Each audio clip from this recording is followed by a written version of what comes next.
Hola, muy buenas noches, amigas y amigos. Espero que se encuentren muy bien, que estén pasando un excelente viernes y bienvenidos al video referente al taller de la literatura de terror a través de la historia de este mes.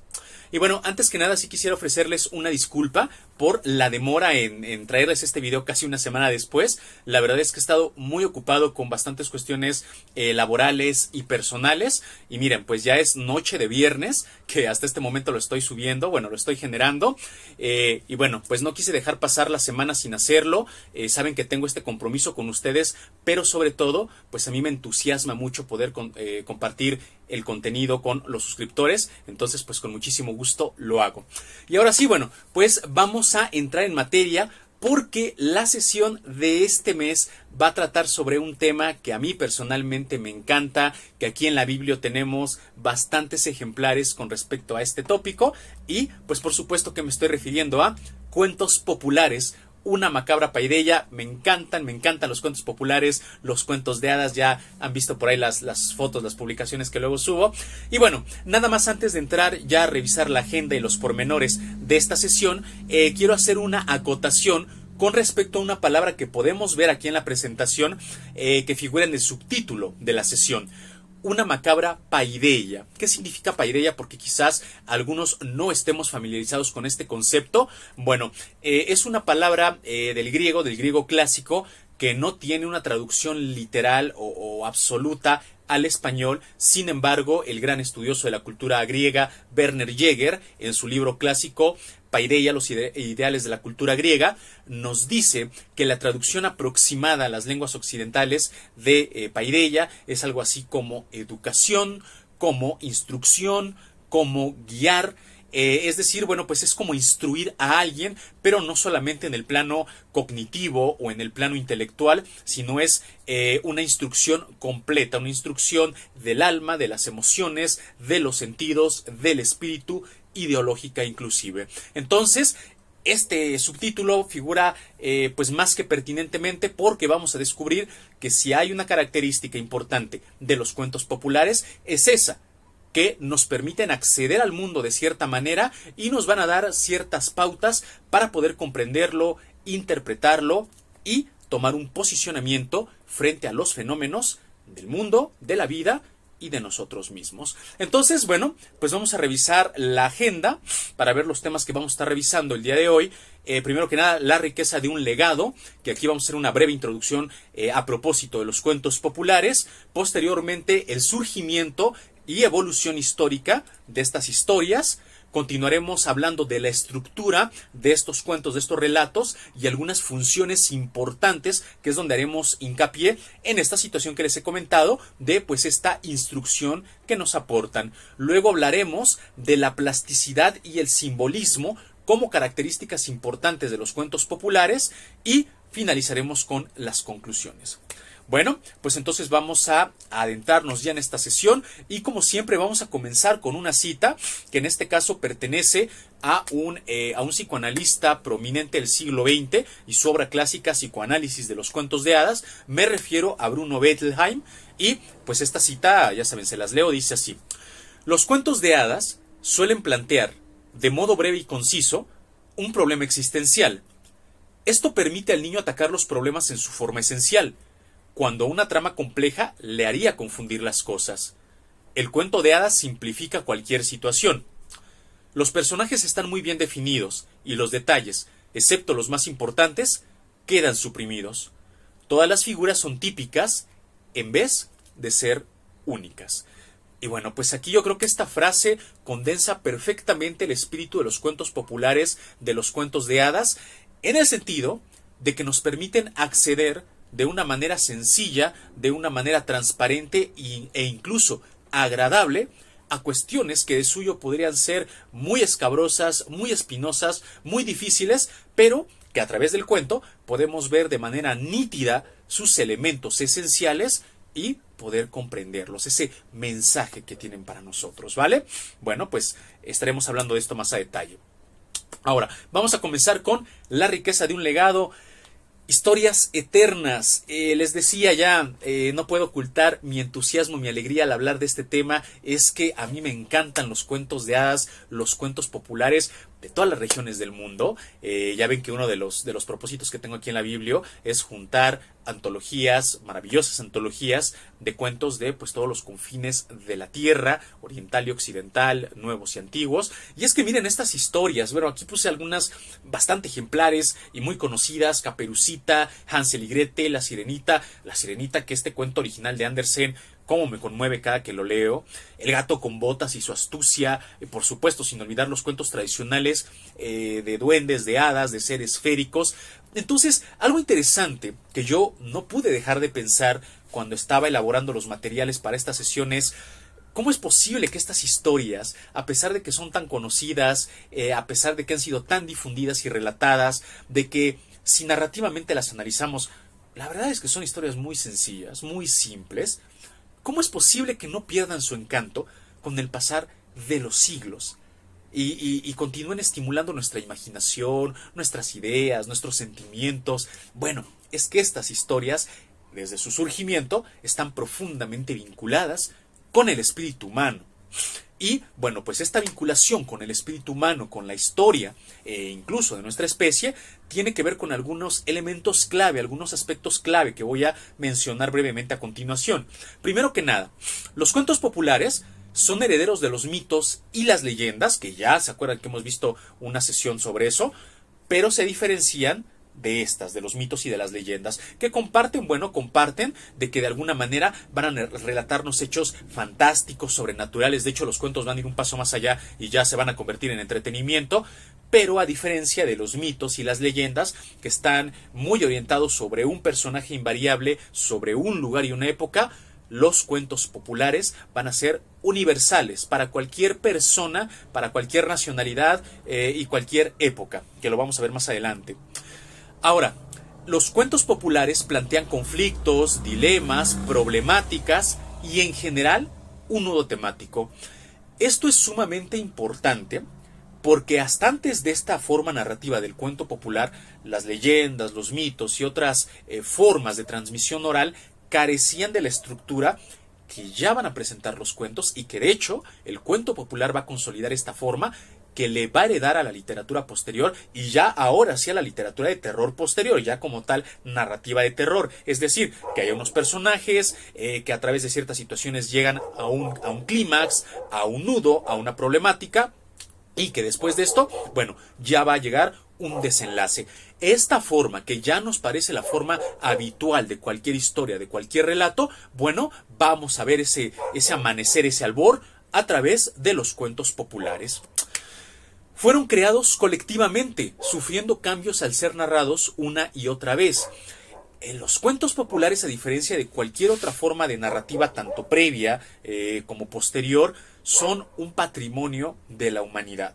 Los cuentos populares, que hablaremos de esto, de su origen histórico, pero comenzaron en algún lugar y a partir de ahí fueron comentados, narrados, transformados, adicionados, corregidos, incluso hasta las fechas del día de hoy, que bueno, han visto que hay muchas historias que se reformulan en el cine, se reformulan en las novelas o en los relatos, de manera libre, abierta.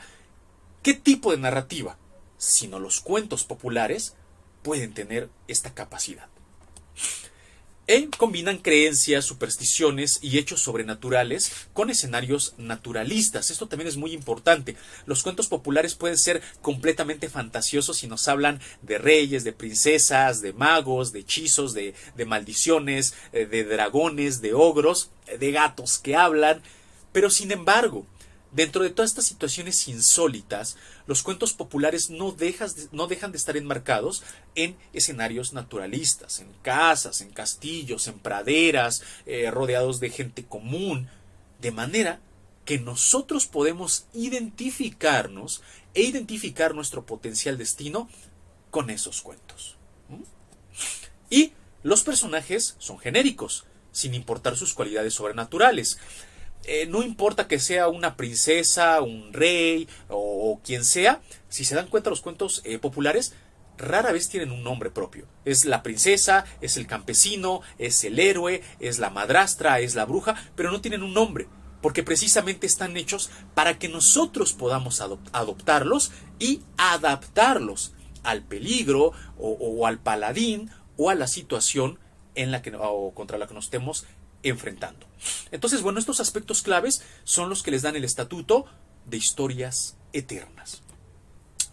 Y pues vamos a ver algunas definiciones generales. Los cuentos populares pues son una de esos tipos de narrativa que no hay un consenso general, hay varias aproximaciones. Yo estoy tomando dos que por experiencia propia me han servido mucho para comprenderlos. La primera la estoy tomando, de qué son los cuentos, de mi antología de cuentos populares españoles, editada por Ciruela en su colección Las Tres Edades, y dice así: un cuento popular es una obra en prosa que, subordinando a ello cualquier elemento descriptivo o introspectivo, narra acciones tenidas por ficticias y que, contrariamente a la novela y otras manifestaciones literarias, vive en la tradición oral variando continuamente. De esta definición solo dos cosas voy a destacar. Primero, el carácter ficticio de los cuentos populares, a diferencia del mito que pretende explicar algo etiológicamente o de la leyenda que supuestamente fue algo que sí sucedió. El cuento popular, el cuento de hadas, puede ser completamente ficticio. Esto es importante para que mantengamos una distancia y podamos identificarnos con sus elementos, pero al mismo tiempo sentirnos seguros. Y leerlo y releerlo, contarlo y recontarlo, de manera que lo disfrutemos y lo asimilemos, pero sin sentir ese peligro o sentirnos comprometidos, como pasa con otros tipos de narrativa. Y, ya lo había mencionado, viven en la tradición oral. Esto permite que sean extremadamente plásticos y inmutables los cuentos, de manera que pues van calzando con la cultura, con el momento donde se van narrando. Y la segunda definición que le estoy tomando del prólogo de los cuentos de hadas de Angela Carter, esta recopilación que hizo esta autora británica y publica la editorial Impedimenta, y dice: como tales, estos relatos serían manifestación de una necesidad que los seres humanos acusamos profunda e intensamente, y estarían cargados de ese sentido de vida que todos, de alguna manera, hemos buscado alguna vez. Esta definición me encantó porque habla de este sentido profundo de los cuentos populares o de hadas, que tratan de conectar con nuestro sentido de vida, tratan de darle organización y estructura y hasta cierto punto dominio a muchos factores que de otra forma serían muy difíciles de comprender o de asimilar, como la bondad, la maldad, la ambivalencia humana, como la diferencia entre lo correcto y lo incorrecto, como el egoísmo o el altruismo, en fin, muchísimas cosas que conceptualmente son abstractas y difíciles. Los cuentos de hadas nos permiten encararlas de una mejor manera y al final, bueno, nos permiten aproximarnos a este sentido último de la vida, sea lo que cada quien entienda por este concepto. Y bueno, continuando con las definiciones generales, es necesario hacer un pequeño censo de los tipos de cuentos populares o de hadas que hay. Les decía que no hay algo unánime, un consenso unánime sobre este respecto, pero estoy apegándome en este caso a la tipología de Arne Thompson. Arne Thompson fue un estudioso y folclorista británico que tiene, me parece, la descripción más pormenorizada o la clasificación más pormenorizada de los cuentos de hadas. Yo no estoy poniendo aquí toda su descripción, que por lo demás es ingente, pero estoy poniendo las categorías generales. Además de estas categorías hay tipos, subtipos, ramas. Al que quiera puede acercarse a la obra de Arne Thompson y ahí va a encontrar pues toda la referencia a detalle, ¿vale? Pero bueno, una tipología en sentido amplio. Arne Thompson nos dice que hay cuentos de animales, cuentos de encantamientos, cuentos religiosos, cuentos novelescos o románticos, cuentos de ogros, chistes y anécdotas, temas sin identificar, y este asterisco, este dato con asterisco que ustedes ven aquí, bueno, es mi contribución o mi añadido, en el sentido de que yo en mi experiencia lectora, que les he dicho me gusta muchísimo desde hace mucho tiempo, yo he notado que hay cuentos que consolidan dos tipologías completamente diferentes o que transitan de una a otra tipología. Esto probablemente tiene que ver con la manera en la que surgen las historias. Como ya he mencionado, al pertenecer a la tradición oral primariamente, bueno, pues a veces se fusionan una historia con otra y ya el producto final pues es una narración que tiene dos partes claramente definidas, ¿no? Entonces aquí lo pongo: cuentos proteicos, cuentos cambiantes o multifunción. Y ahora pues vamos a pasar a ver el surgimiento y la evolución de los cuentos populares, empezando por sus orígenes históricos. Aquí hay algo muy importante. debido a este carácter de narración oral de los cuentos populares y a la plasticidad, a las modificaciones a las que se presta, porque de un núcleo temático importante, como decíamos en las definiciones anteriores, los detalles pues pueden variar mucho, es muy difícil precisar un origen específico, histórico e infalible de cualquier cuento popular. Además de esto hay que considerar lo siguiente, los antecedentes antiguos.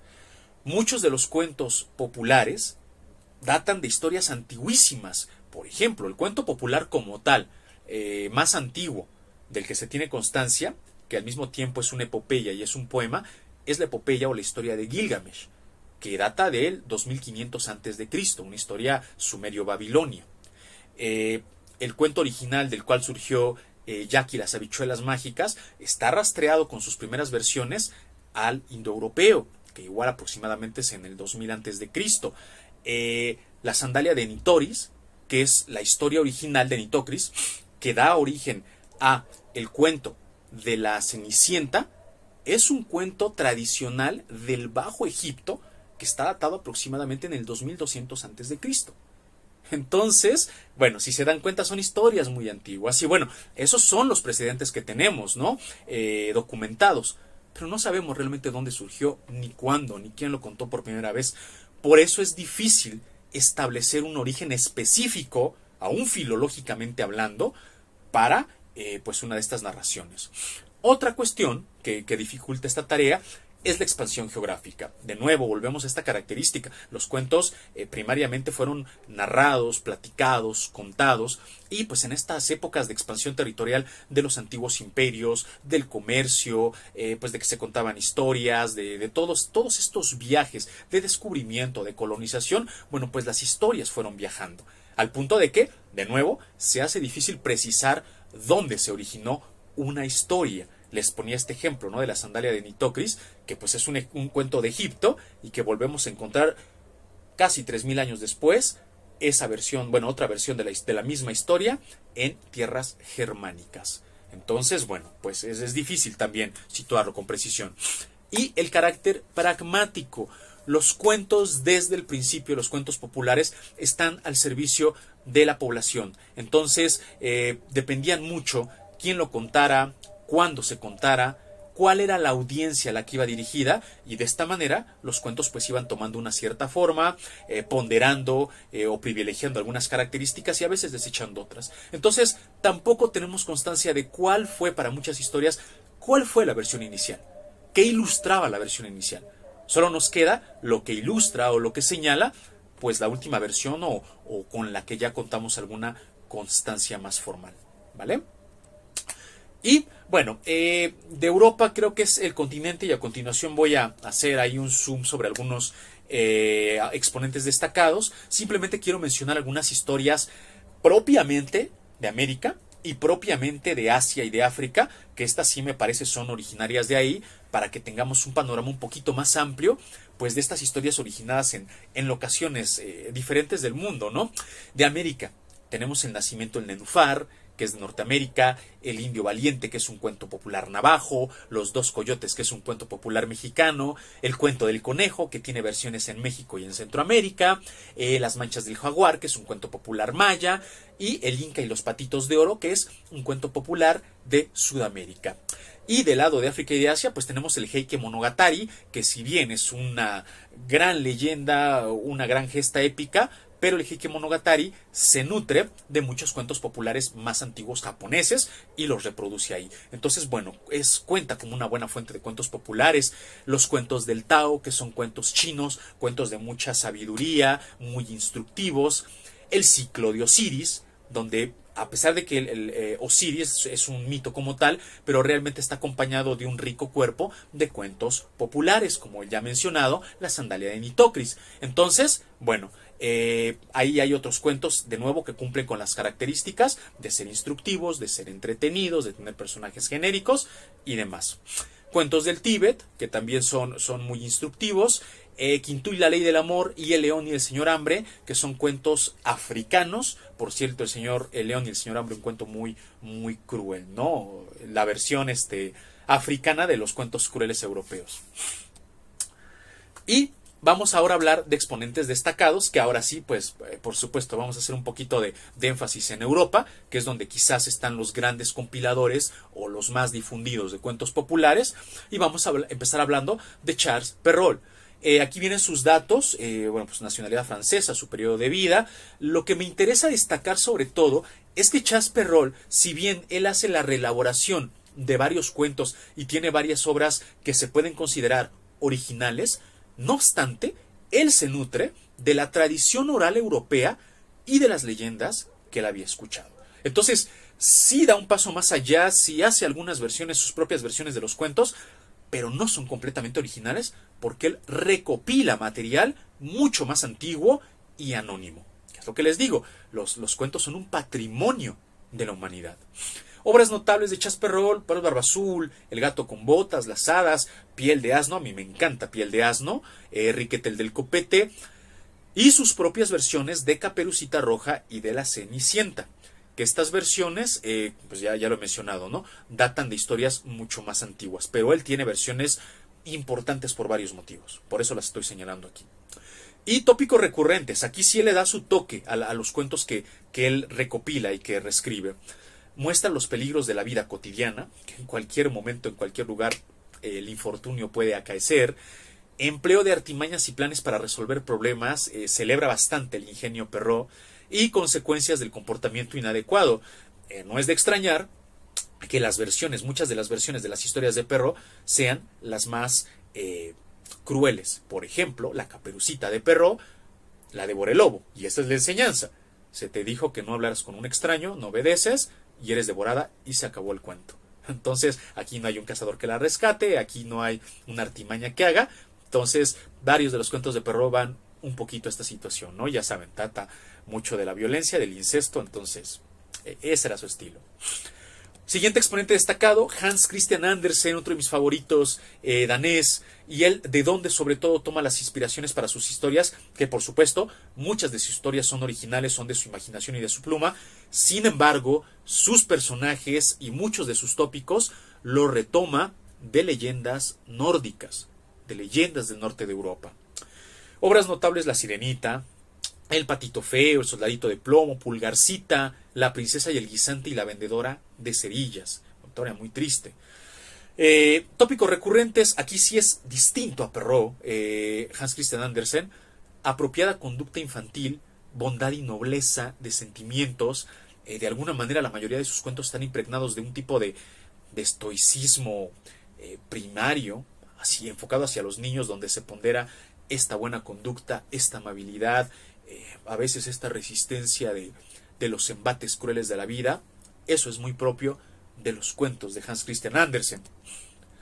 Y bueno, finalizamos con muy conocidos, Jacob y Wilhelm Grimm, alemanes, que a diferencia de los demás de Perrault y de Andersen, ellos fueron folcloristas, ellos fueron académicos que precisamente se dedicaron a buscar entre las tierras germánicas pues todas estas historias, estas narraciones, ordenarlas, ver las versiones y pues ya ofrecer sus versiones finales ya consolidadas y un poquito suavizadas, por cierto. Entonces ellos sí, pues obviamente usan las narraciones orales de territorio germánico. Sus obras notables: Hansel y Gretel, Blancanieves y los siete enanos, tienen su versión porque hay una versión mucho más antigua, Lobo y los cabritos, Los músicos de Bremen, Rapunzel y una historia llamada Juan sin miedo, que el nombre original es Historia de uno que salió a descubrir lo que era el miedo, porque data de una historia muchísimo más antigua. Y bueno, ¿cuáles son los tópicos recurrentes de ellos? La importancia de la valentía y el temple de carácter, y aquí vemos que sus historias sin duda están tomadas de la tradición germánica y reproducen pues esta parte fuerte y gallarda del carácter alemán. Y ayuda de la providencia, también objetos mágicos, usan mucho la figura del donante en sus historias, y formas de la maldad humana, matizan mucho cómo puede manifestarse la maldad. Y nada más como acotación, porque pues hemos hablado de grandes exponentes, pero todos europeos, y preguntarán algunos, bueno, pues es que no hay en otras partes del mundo. Sí las hay, pero una acotación: prácticamente todas las culturas poseen, ya lo mencioné cuando di los ejemplos de América, de África y de Asia, poseen un rico cuerpo de cuentos populares. Lo que no tuvieron fue un compilador, fue unos hermanos Grimm, fue un Andersen, fue un Perrault, que se dedicaran a investigar, a conciliar las diferentes versiones de una historia y a ponerlas por escrito. Esto en las demás culturas asiáticas, americanas, africanas, se ha estado haciendo, pero pues prácticamente en la edad moderna, en el siglo XX, a principios del siglo XX, ya de manera profesional y académica, pero no se hizo antes. Por eso no estoy mencionando grandes referentes de otras partes del mundo, porque pues tendría que citar ya ediciones de publicadas relativamente de manera reciente, ¿vale? Pero no quiere decir que no existan, todas las culturas lo tienen. Y otro punto, que muchos cuentos presentan su propia versión con las variantes propias de la cultura donde el relato fue reelaborado, pero conservan el núcleo narrativo. Esta historia, de la historia de uno que salió a descubrir lo que es el miedo, que se le llamó en algunas tradiciones Juan sin Miedo, yo he tenido la oportunidad de leer esa historia en la tradición, bueno, en el relato de los hermanos Grimm, en su variante británica, en su variante de cuento popular español, e incluso en la variante de cuento popular mexicano de la zona de Oaxaca. Por supuesto, esto es increíble, porque por supuesto que tú te das cuenta que lo que va cambiando es la locación, la fauna. Imagínense un Juan sin Miedo aquí de Oaxaca, que platica con los coyotes, que habla con las culebras, que pasa por donde hay nopales para pincharse y saber lo que es el miedo. Esto por supuesto es muy propio de México, ¿no? De mi país, de donde yo estoy haciendo este video, pero tiene sus versiones en otras latitudes. Entonces también por esto es que estos cuentos, aunque se consideran populares mexicanos o españoles o británicos, pero realmente pertenecen a una historia más antigua. Entonces pues hay que darle el crédito a la versión más antigua planteada, ¿no? O establecida. Y ahora vamos a hablar de la estructura y las funciones de estos cuentos populares. Comenzando por la composición general. Al hablar de cuentos es inevitable hablar de la figura de Vladimir Prop, que fue un lingüista y estudioso ruso que tuvo como objetivo, en su morfología del cuento, para el que quiera leer esta obra, desbrozar todo lo que implicaba un cuento, un cuento en general, un relato en general. Y para esto, él estableció 7 esferas de acción que tienen que ver con el protagonista, con el villano, con la princesa o el rey, etcétera, otras cuestiones, el donante. Y derivado de estas esferas, de estos grandes núcleos de la historia, Vladimir Prop establece 31 funciones. Funciones simplemente se refieren a constantes que él identificó en muchísimos tipos de cuento. No los voy a mencionar porque sería exhaustivo y sería enorme. Véanlo, nada más estoy aquí en la pantalla señalando todo lo que se ve desde cómo se consolida el protagonista como un individuo, la travesía que tiene, el daño que se le infringe, la reflexión que hace. Esto está muy emparentado, si se les suena, con toda la idea que tiene Joseph Campbell en su Viaje del Héroe, porque al final tanto Prop como Campbell tratan de ver el cuento o el mito como una travesía de autodescubrimiento, de alguna forma, ¿no? Entonces, solamente se los pongo aquí como referencia, pero no vamos a hablarlo, pero para que vean que también estoy tomando en cuenta esto para la propuesta que yo les voy a hacer.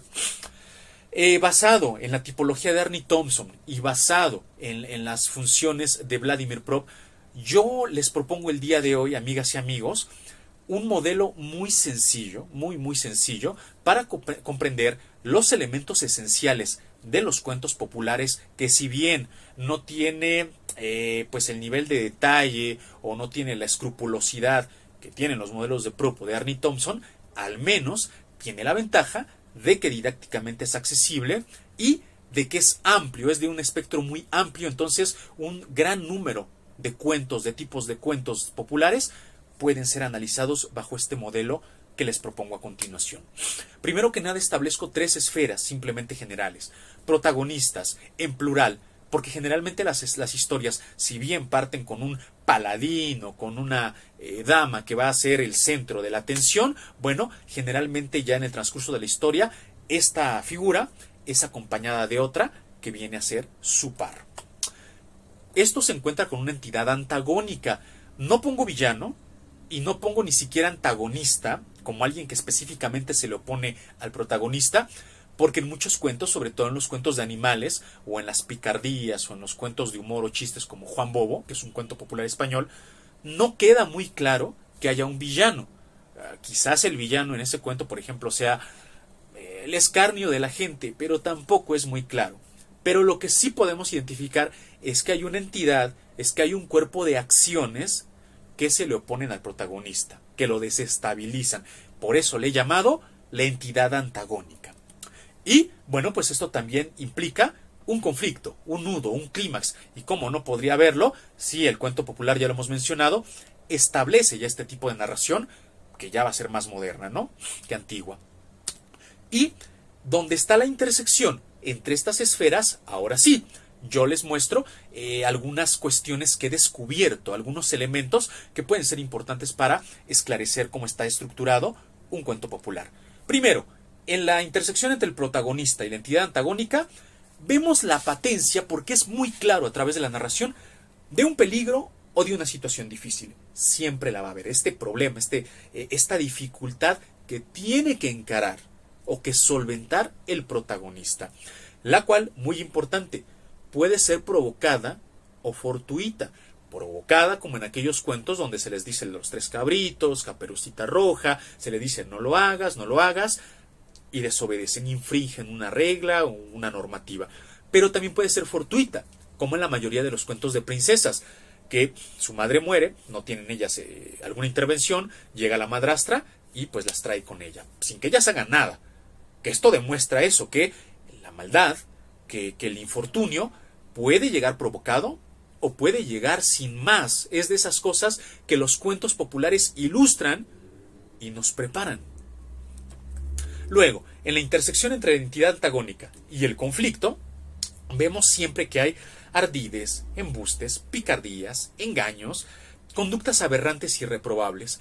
¿Esto qué quiere decir? Que para que la entidad antagónica genere ya este gran clímax, este gran nudo del cual tiene que liberarse el protagonista, no se da de la nada.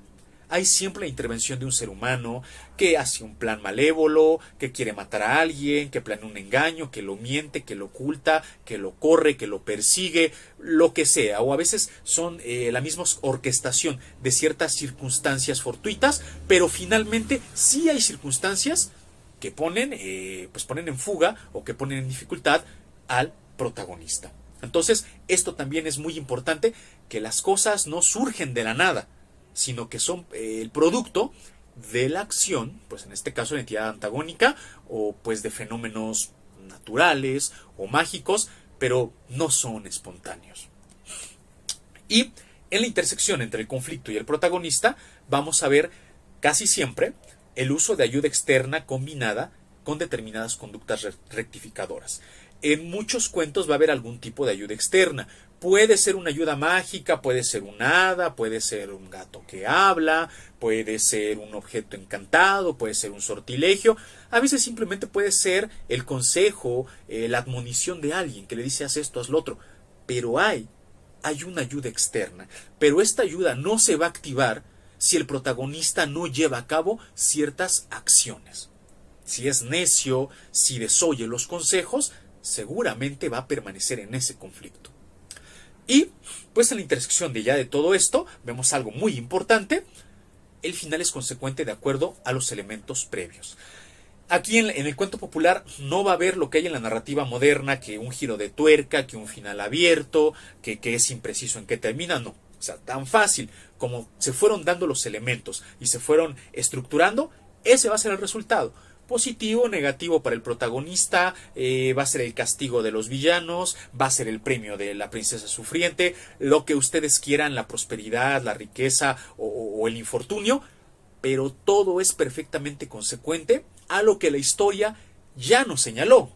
Y esta parte también es tremendamente instructiva, porque en la mentalidad de un niño o en la mentalidad de los pueblos antiguos o incluso de nosotros, tenemos que tener bien claro esto, que hay procesos lógicos que rigen las consecuencias de nuestras acciones, ¿vale? Esto es muy instructivo.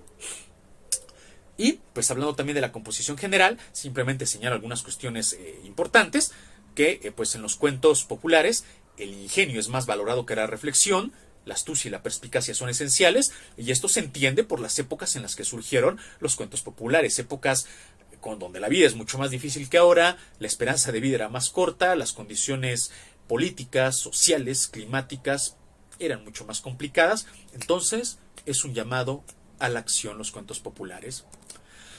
Amor por el milagro como solución a los problemas de la vida, la figura del donante. Esto sobre todo se encarna en las hadas, en los magos, en muchas de estas cosas mágicas. En Jack y las habichuelas, por ejemplo, cuando les dan los frijoles, bueno, las habichuelas, para liberarse de su pobreza y demás. Bueno, pues hay esta figura que lo que ayuda, o el objetivo que tiene dentro de estos cuentos de hadas, es mantener la esperanza, es mantener ese sentido de vida y no darse por vencidos, continuar. Entonces, con un elemento tan, hasta cierto punto, tan inocente como la intervención de la magia, se mantiene una premisa tan importante como lo es la de mantenerse esforzándose a pesar de las adversidades. Y escenarios naturalistas, la narración trata de fomentar la familiaridad y el realismo, ¿vale? Lo que ya había mencionado, a pesar de que hay muchos hechos fantásticos, maravillosos, pues muchas criaturas que pues son sacadas de la imaginación 100%, siempre se trata de mantener esta cercanía con la audiencia, de decir, bueno, es que a lo mejor aquí no hay hadas o aquí no hay un gigante, pero pues el bosque es oscuro, como el bosque donde se perdieron, pero pues por ahí se escuchan ecos y voces en las lejanías como las que escuchaban. Entonces siempre mantienen esa pequeña dosis que permite que la audiencia de misterio, que permite que la audiencia dude, que eso es lo importante, y se pregunte si esa situación que ha pasado no pudiera sucederles a ellos. Y es parte de esta paideia que tienen los cuentos populares.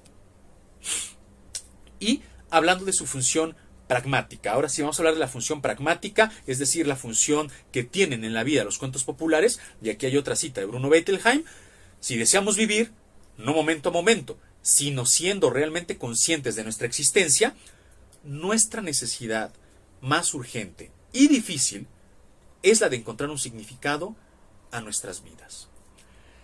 Y créanme que para esto, pocos tipos de narrativa pueden hacerlo mejor que un cuento, un sencillo, simple y reiterativo cuento popular. ¿Por qué? Porque están vinculados a situaciones imperecederas, al mismo tiempo que vigentes. La envidia, la maldad, la pérdida de un ser querido, la pobreza extrema, la enfermedad, el engaño, la aspiración a casarse con alguien, todo eso está en los cuentos populares. Y son las cuestiones de nuestra vida que todavía hasta la fecha del día de hoy nos preguntamos: a qué me voy a dedicar, con quién me voy a casar, qué hago si padezco alguna necesidad. Siglo XXI y seguimos preguntándonos por eso. A través del simbolismo y de una narrativa naif, una narrativa que distorsiona ingenuamente la realidad, exhiben situaciones peligrosas, pero brindando una situación de seguridad. Entonces sí, ya sabemos, si es aterrador ver a Caperucita frente a un lobo en un bosque oscuro, o ver a la Sirenita sacrificándose por el amor. O sea, son situaciones difíciles, pero al mismo tiempo, al estar enmarcadas en la fantasía, podemos mantener la distancia suficiente para aprender de ellas sin sentir que somos nosotros los que estamos en peligro. Y permite externalizar aquellos vicios, inquietudes y deseos que nos cuesta identificar como propios. Los cuentos de hadas o populares no siempre van a ilustrar señalando lo que se tiene que hacer o lo que se va a hacer o lo que ha pasado, sino a veces van a mostrar las consecuencias, o más bien lo que no deberíamos de hacer para evitar ser de cierta manera. ¿Cuál es el ejemplo más claro de esto? La historia de Hansel y Gretel. La historia de Hansel y Gretel, además del tema de los niños, que si se dan cuenta, eso, pues los niños salen, y lo que les decía de las situaciones insólitas, se cuidan por sí mismos, caen en las garras de una bruja, pero ellos saben cómo liberarse. Pero aquí lo importante es los padres de Hansel y Gretel.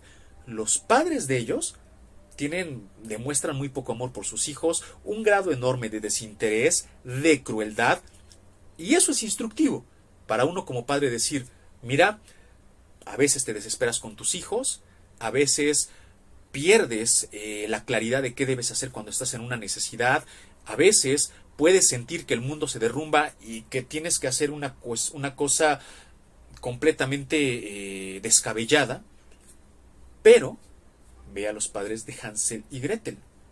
O sea, ahí es como ponerte enfrente esos demonios de lo que te puedes convertir si te dejas llevar por la desesperación.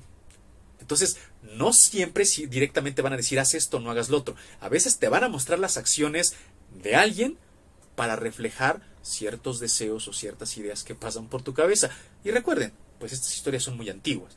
Ahorita a lo mejor ya con la comunicación y la educación y pues muchas cosas que han cambiado, pues ya probablemente hay padres que no piensen en abandonar a sus hijos. Ojalá. Pero en tiempos más difíciles y remotos y en lugares más apartados, probablemente no pocos padres encontraron instructiva la historia de Hansel y Gretel como un modelo que no debían de seguir. ¿Vale? Y continuamos con la función pragmática. Ok, ¿a través de qué elementos estas historias todavía se siguen vinculando con la vida cotidiana? Bueno, son relatos organizadores. Como les decía, como son muy sencillos de entender, como las figuras son muy polarizadas, son figuras casi arquetípicas de la princesa inmaculada, bondadosa, la madrastra malvada, odiosa, el padre ausente, ignorante que no se mete. O sea, todas estas figuras nos permiten organizar diferentes esferas de nuestra vida, poderlas apreciar, valorar y ver cómo interactúan entre ellas. Son relatos instructivos, que ya he mencionado varias veces esta palabra, entonces bueno, simplemente cabe recalcar que a través de estas ideas, de estas historias, nosotros vamos aprendiendo qué hacer y qué no hacer. Y son entretenidos, que este es otro gran regalo además de la estructura narrativa que le van a dar a la literatura posterior, por supuesto a la literatura de terror, que ya los cuentos populares no solamente tienen esta función instructiva, organizadora, pragmática, sino que ya da gusto escucharlos. Y en ese sentido, la literatura de terror moderna va a ser su gran deudora porque la literatura de terror ya no pretende instruirnos, ya no pretende orientarnos, salvo, bueno, a lo mejor algún tipo de cuento muy específico que el autor quiera hacerlo. Son para entretener. Y la literatura de terror está para entretener, pues lo hereda por primera vez de aquí. Y pues con el fin de lograr este proceso catártico de liberación de estos deseos malsanos, de estas ideas opresivas, y catalizador de darles una salida, que es a través de la narración de personajes fantásticos, donde hacen cosas que queremos hacer pero que no deberíamos, bueno, pues los cuentos contienen elementos modelados por el imaginario colectivo. Por ejemplo, personajes comunes, ya lo había mencionado. O sea, aquí Cenicienta no es un nombre. Cenicienta se llama así pues por el hollín que tiene de dormir cerca de la chimenea. Caperucita Roja. Caperucita no es un nombre, simplemente hace referencia al atuendo que usa. La mayoría de las princesas es la princesa, es el rey, es la madrastra, es la abuela, es la suegra, porque, insisto, porque tienen ese objetivo de que podamos acercarnos e identificar a estos personajes con nosotros. Claro, nos separa un don o su magia o lo que tengan, pero al final podríamos ser como ellos, nos podría pasar lo que les pasa a ellos. ¿Y qué haríamos? ¿Qué haríamos si nuestra madrastra nos quiere matar? ¿Qué haríamos si no podemos contar con nuestro padre? ¿Qué haríamos si estamos solos en el bosque en la noche? Bueno, quizás lo que hicieron ellos. Tienen una cosmovisión animista. Esto quiere decir que en los cuentos populares, pues todo tiene vida. Los animales, las plantas hablan, hasta objetos inanimados, todo piensa como si fueran hombres y seres humanos. Y este conjunto de vida, de vigor que tienen todos los elementos dentro del cuento de hadas, el cuento popular, es lo que hace que sea tan entretenido y tan grato de leer. Y que aunque sean cuestiones muy amargas a veces las que plantean, bueno, de alguna manera nos generen esta seguridad, ¿vale? Entonces podemos adentrarnos en el cuento, pero, ya lo he mencionado, sin sentirnos agobiados por el estrés que genera. Y, de nuevo, no está de más recalcarlo, las conclusiones son contundentes. Entonces, el cuento popular te enseña qué hacer, qué no hacer, a través de personajes que son muy claros y son el ejemplo perfecto para que los puedas entender. Y el final también es completamente consecuente, contundente, no hay fallas. Entonces, en ese sentido, resultan bastante esclarecedores. Y pues vamos a terminar esto ya con la plasticidad y el simbolismo, de manera muy rápida. Un cuento de hadas aquí tardaría muchísimo, muchísimo, porque aquí sí hay muchas escuelas y propuestas para entender el simbolismo de un cuento popular. Lo he simplificado bastante en 3 niveles. El primer nivel para entender el simbolismo de todo esto, bueno, pero entonces, ¿qué significa la madrastra? ¿Qué significa el padrastro? Entonces, ¿por qué la magia? Entonces, ¿por qué los animales que hablan? Bueno, hay un sentido explícito de lectura, a través de leer simplemente un cuento. ¿Qué vamos a ver en ese sentido? Los hechos y los personajes. Pues ejemplo, Caperucita. El hecho es que va a visitar a la abuela, los personajes pues es su madre que la manda, su abuela que la espera, ella y el lobo. Punto. Es la narración, per se, es el relato tal cual. Hay un segundo nivel de interpretación, de simbolismo, que es el implícito, que es ya la comprensión. Ok, si nosotros ponemos atención a conceptos, ya no solo hechos sino personajes, sino a conceptos como la rebeldía de Caperucita o la osadía que tiene al adentrarse en el bosque y desobedecer al hablar de un lobo, y la maldad y la capacidad de seducción que tiene el lobo al tratar de sacarle los detalles a Caperucita de dónde va, y la astucia para adelantarse y tomar el lugar de su abuela, bueno, pues estos conceptos, estas emociones que ya nos genera la inquietud de Caperucita atravesando el bosque, la astucia del lobo, el deseo que siente el lobo, ya nos permiten comprender el sentido de la historia. Bueno, no solo es la historia de una niña que atraviesa un bosque y que se encuentra un animal que habla, es la historia de una transgresión, de una norma y del castigo que una entidad malvada, una entidad aprovechada y oportunista, va a tomar a través de eso. Ya viene una comprensión. Y posteriormente ya viene otro nivel, ya mucho más complejo, que es el alegórico, simbólico puramente y de asimilación, que aquí sí lo haremos como cada quien pueda, interpretando y analizando el relato. Y aquí les digo que, miren, un ejemplo, la historia de La Bella Durmiente, Bruno Bettelheim, ¿saben cómo interpreta a La Bella Durmiente?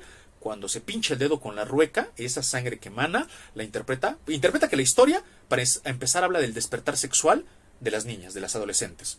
El pinchazo quiere decir su menstruación. El tiempo que se queda durmiendo quiere decir el letargo en el que se siente subyugada por ese deseo que ya se despertó, pero que ella no quiere manifestar y que se la pasa reprimiéndolo. Cuando llega el príncipe y se la lleva, es esa decisión de ya liberarse de esas cadenas de la represión y ya entregarse a una vida sexual activa. Lo de la madrastra en la versión de Perrault, lo de la suegra que la quiere matar, son los celos de la madre, del esposo, que siempre tiene celos de su nuera. Entonces imagínense hasta dónde nos fuimos con una historia popular. Yo no podría decir tampoco que esté mal esa interpretación, porque lo alegórico es así, cobra un sentido dependiendo de quién lo esté analizando. Muy distinta es la interpretación que da Marcelo R. Severio, que es un psicoterapeuta, Gestalt, donde más bien esa historia, junto con el patito feo, junto con la bella Cenicienta, utiliza esas historias para ilustrar la desvalorización personal, la neurosis y los problemas de autoestima. Yo podría interpretarlo también de otra manera.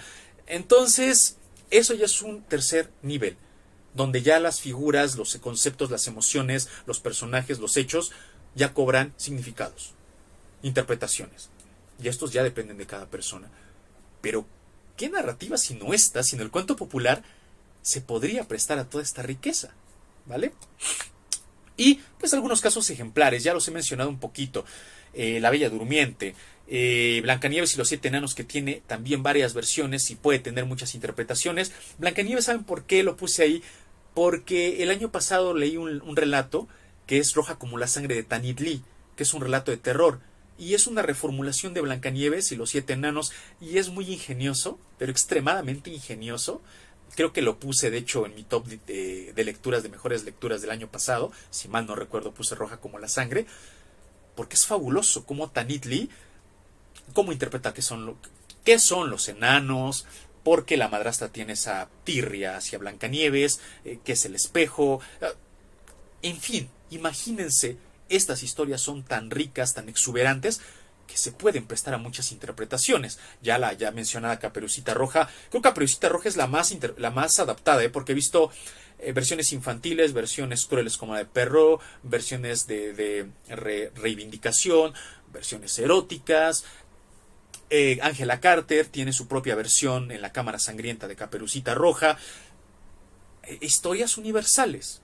Y La Bella Durmiente, pues ya les he señalado dos ejemplos de interpretación que tiene, ¿no? Muy dispares, ¿no?